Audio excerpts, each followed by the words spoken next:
सरिला ED निर्देशकों बैठक ए बैठक पाखापाखि 3 घंटा धरी चली एठी गुरुत्वपूर्ण निष्पत्ति ग्रहण करा गोटे कथा कहुए जिते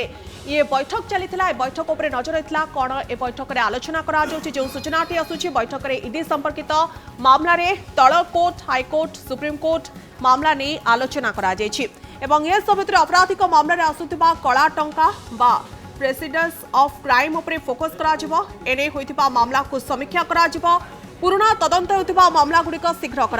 नुआ मामला को नहीं आलोचना करा 3 घंटा बैठक पर गणमाध्यम को सूचना देते जोगदे आईनजीवी बहु गुरुत्वपूर्ण मामला नहीं बैठक होती अत्यंत गोपनीय बोली ईडीर सुप्रीमकोर्ट वकिल पीके राय कहते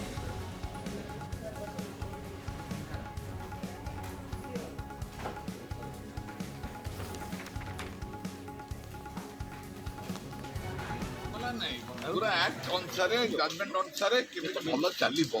से कथा सब आलोचना आईन ऊपर आलोचना को माने टॉपिक रे माने सुप्रीम कोर्ट जो जजमेंट दोछि